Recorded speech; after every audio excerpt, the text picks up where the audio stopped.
Hello class, today I'm going to be giving my presentation on cervical cancer. There is a little doubt that cervical cancer is one of the most prevalent cancerous diseases in the world. Researchers show that it ranks third among the cancerous alignment, and it is most frequent gynecological cancer in developing countries. Notably, Petra found that only slightly half of the women are aware of it, and only 55% could identify at least one risk factor correctly. Furthermore, only 46% of women could name at least one symptom correctly, whereas only 11% were aware that the disease could be detected early. This is why I will discuss the cause and risk factors of cervical cancer, its signs and symptoms, and how it can be screened and diagnosed. Risk factors and causes of cervical cancer. Girls must refrain from engaging in sexual activities early, as it is one of the risk factors that may expose them to human papillomavirus, which is identified as the cause of cervical cancer by CDC. Also identifies engagement in sexual intercourse with multiple partners without protection and having multiple pregnancies, while suffering from chlamydia as other risk factors that may expose one to disease. Moreover, those suffering from HIV may be at risk, as it leads to immunosuppression exposing them to precancerous cervical lesion procession. What are the symptoms of cervical cancer?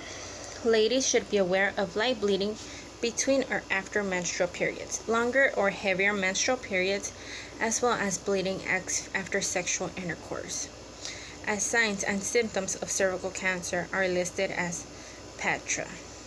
The disease is as well characterized by increased vaginal discharge, persistent back pain.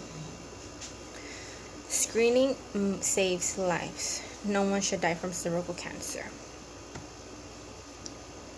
I also take this opportunity to let you know how you can be screened and diagnosed for cervical cancer.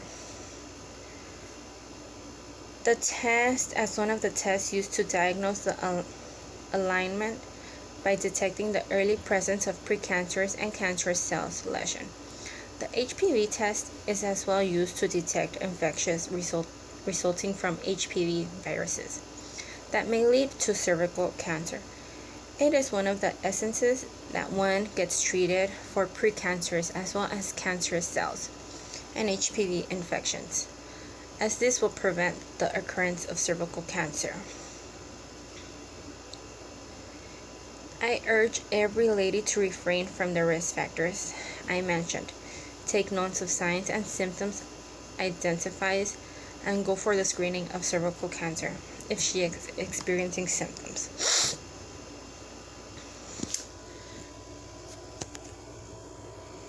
I had a personal experience. I had a Papa Nicolau done, and precancerous cells showed. So they had to do it again, and it came back positive again. So they had to scrape a part of my cervix. It does grow back, but it did help me, and when I went back to get tested again, it came back negative. That was fine. Us women just have to take care of ourselves and go get tested when we have to, get our things done. That's why there's doctors out there. We could get all the help that we need, and just go get tested. It'll save many lives.